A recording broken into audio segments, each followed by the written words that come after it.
Morning. I don't know where the dogs are.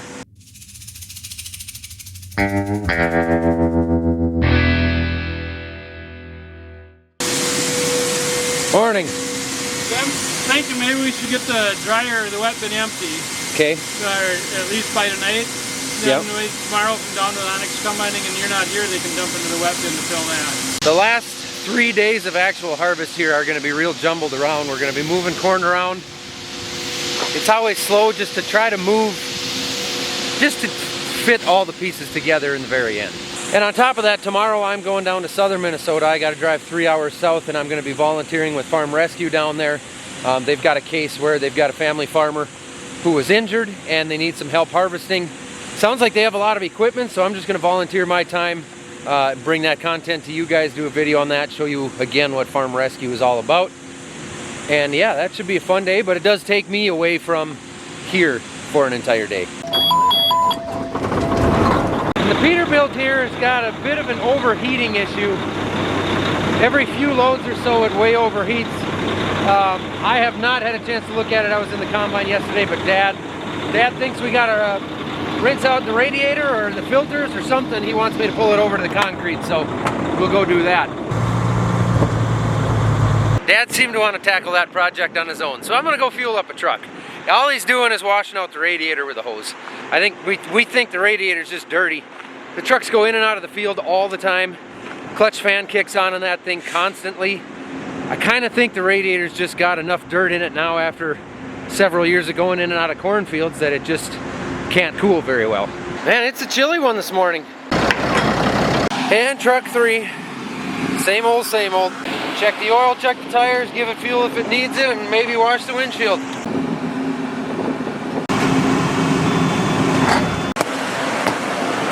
Truck 3 is ready. Truck 2 is fueling. Truck 1 is still being cleaned, it appears. I don't know, it's a pain to get in there. But when I first hit new fins, it's really dirty. Yeah.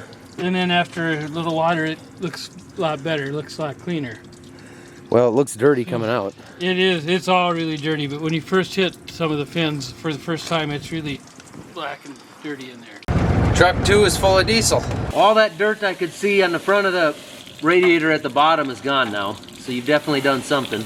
All right, dogs, I gotta go to work. I know, you would have a job if you had thumbs on. You want me to get those?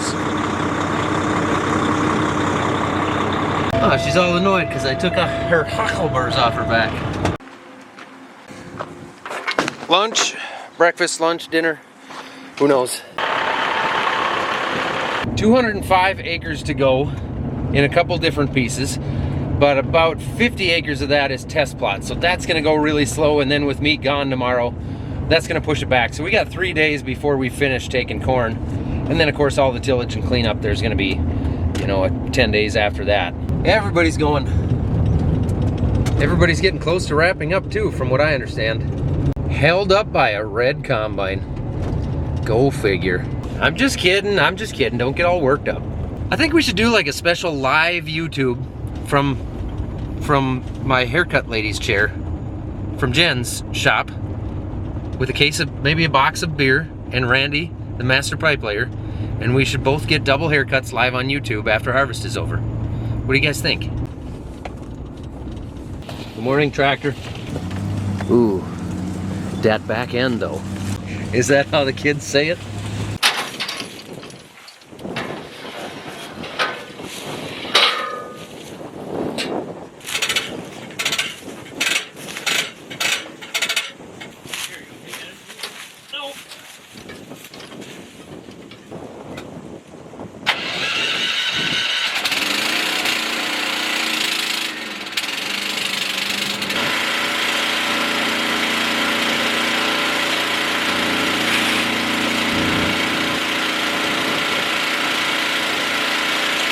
Get a little heat in it while it fuels. And I suppose I gotta wash the stupid windows. She fueled. I even kind of got the windows partially clean, so that'll be nice. This is a lengthy field, and I can't make it from one end to the other. And since they only build combines with augers that come out of one side, I'm gonna have to break through the middle so I can go in strips. work in a land, as we say in the biz. Opening crane tanks. I like to watch that in the mirror when the mirrors are clean enough. Separator. That's everything basically behind me, and header. After I throttle up, I check my numbers. There we go, fan speeds up, and make sure my auto track's on, grab my auto path row. And here we go. 5 to 73. You'll just have to follow me down this and we'll do what we can. At some point, I think I'll have to cut a spot for you to park into and we'll have to come standing still. 10-4. I really like this new Gen 5 monitor. A lot of space for everything. It keeps it really clean. I've got so much information on one page. It's all easy to get to. Things open up if I want to make changes right there, or you can do it down here also. You got all your header stuff here, all your field stuff, your varieties, your acres. You can change it all for different counters. I mean, you can do basically whatever you want there. You can open up the map. You can swap if you want to just flip-flop these. If you like that monitor up there, you just hit the swap button. Now that one's up there. I've got my different averages and stuff working down here. I don't know, I like them. Not that the old brown box didn't do what it needed to, but this has got a lot more on it and it's a lot nicer to look at. You know, like how a Buick Century will, you can go to the grocery store just fine with that, but why would you do it if you can drive a Ferrari? Yeah, that seems like that's a pretty good comparison.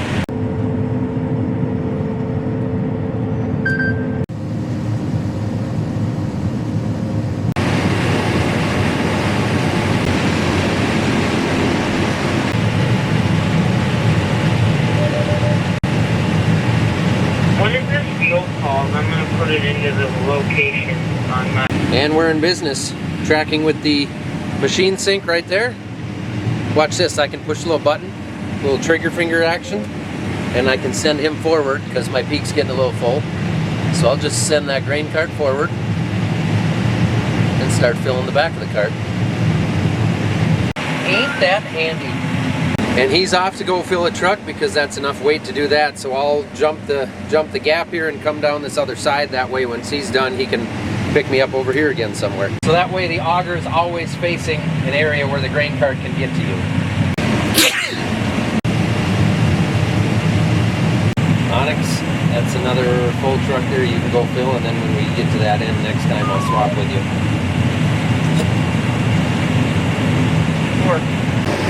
Another load leaving the field. This will be some quick acres right here, but it's not going to be much longer before we got to switch fields and go work on that test plot. Which is fine, that's all got to be taken out today too. Keep it under 4.5. Okay. Before Onyx jumps in the combine here, I want to take 2 to 3 minutes to explain to you guys how you can help me help you. And I'm going to let you know that it's going to get just a little bit political, but this is a completely nonpartisan issue. It has absolutely nothing to do with who I may or may not support. So we've heard a lot about the MAHA movement lately, mostly led by RFK Jr. He's really been leading the charge along with now President-elect Donald Trump and a team of people, and they are really looking closely at making some changes to American agriculture. And they're going about it in a little bit of a different way than what we're used to seeing from traditional politicians. And I think that's okay. But I really hope that what they have in mind is working with farmers from all corners of the industry and not just trying to sort of make blanket regulations. As a dad of 3, making America healthy again is as important to me as it should be to anybody else. The MAHA movement really does empower the American citizens to be able to shape the future of our U.S. ag and food policy going forward.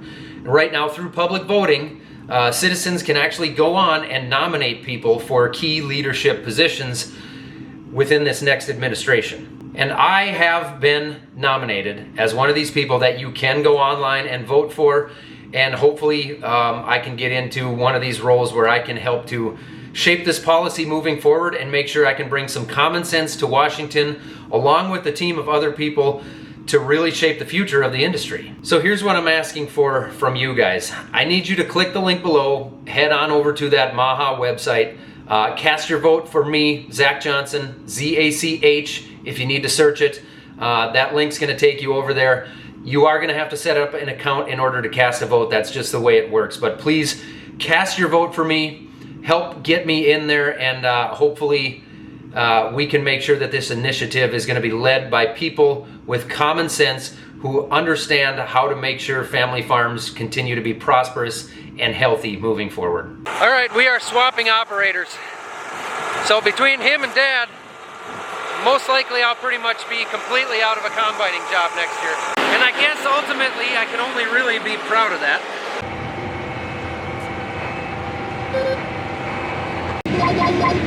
All right, we should be synced up on our machine sync. I don't think we are. Now we're synced up. We just had to get it, I don't know, everything going there. He hadn't been in the combine yet for a long time, and I hadn't been in here so much. He's got plenty of room now that he's empty, so he'll run down to that end of the field and we'll dump when he gets back here. It's a relatively efficient system most of the time. This is a solid tractor cab snack right here.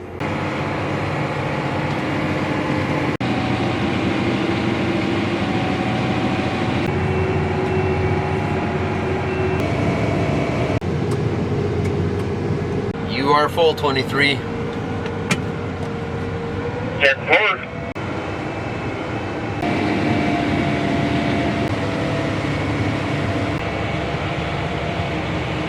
Who had a combine fire? I just got half of a puff of a sound there. See? How bad was it?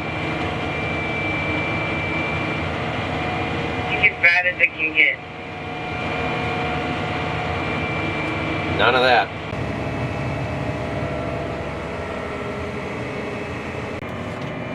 Good to go, 23.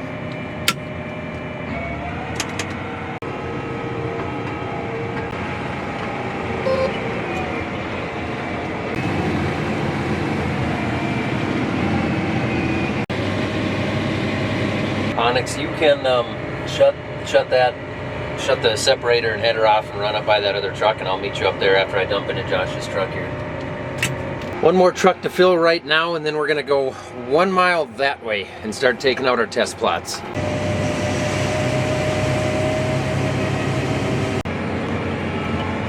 Driver swap.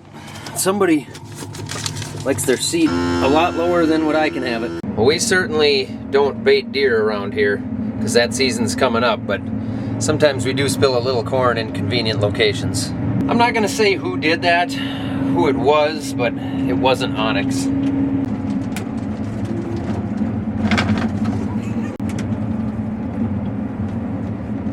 Test plot time. Kind of a fun thing because we get to see the actual information. Also not fun because I'm an incredibly impatient human being and test plot time is just a slow time. So it's always just honestly nice to have it done.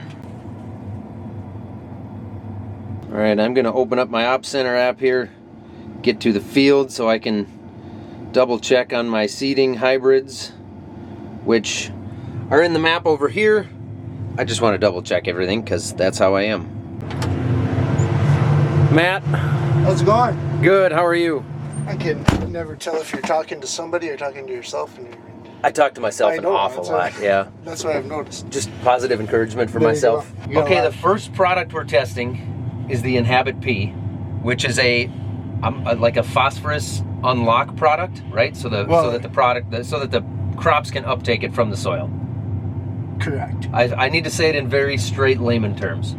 Okay, so check number 1 here with Matt actually showed pretty good yield. This was a side-by-side comparison. The Inhabit product, I've got it on my notepad here because that's how technical the Millennial Farmer is. So it beat that same hybrid by, what would that be, 6.8, 7.2?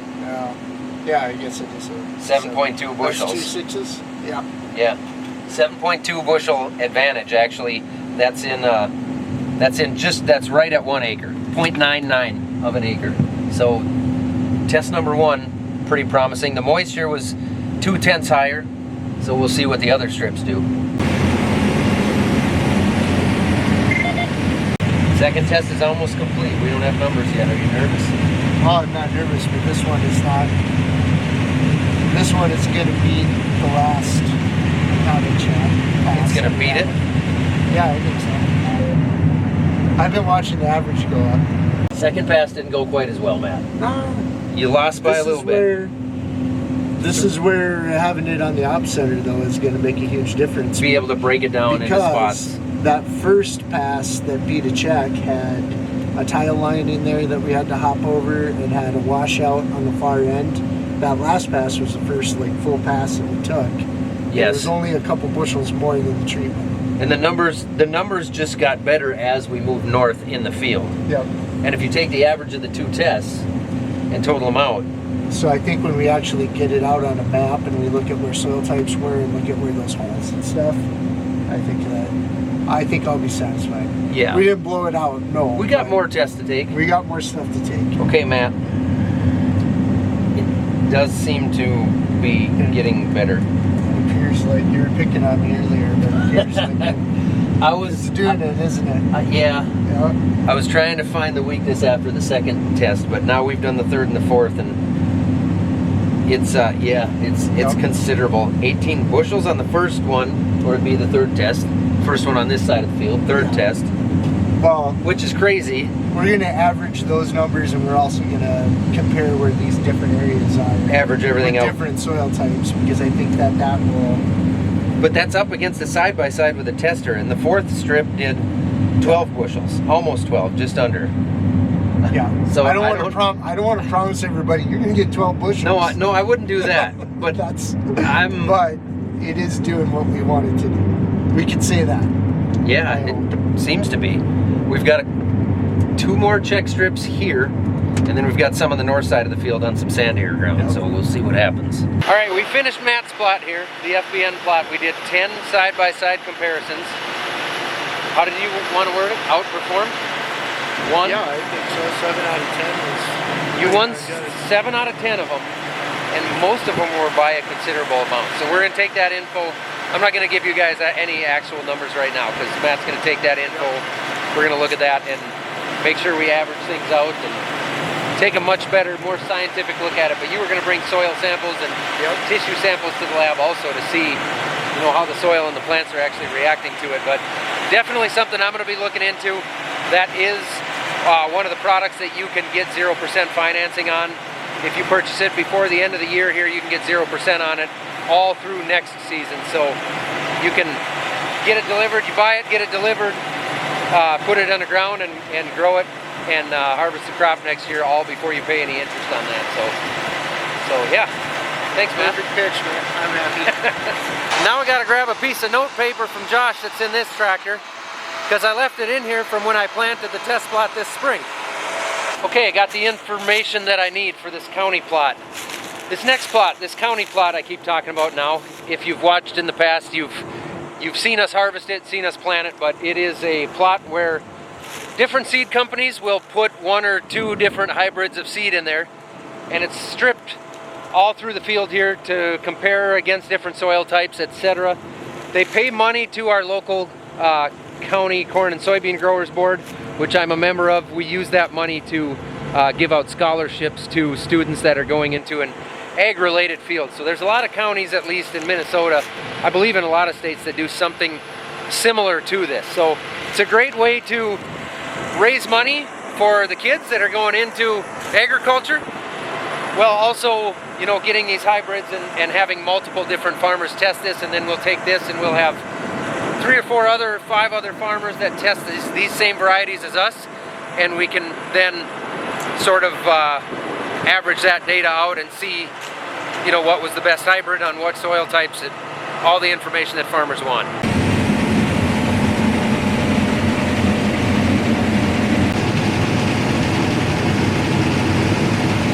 The 6-row thing here is because of the way we had to split the planter for the test plot. I don't need to explain it, it's just, there's your answer. Well, that does it for this test plot, man. Another awesome night. We are getting down there.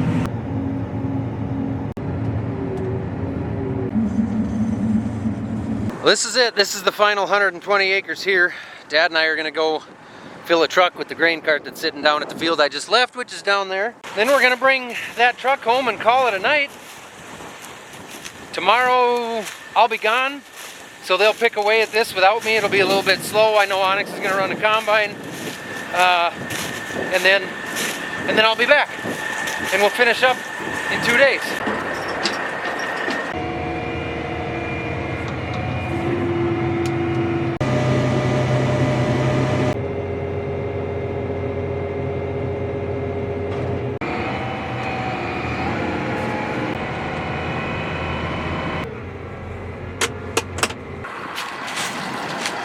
Look at that moon.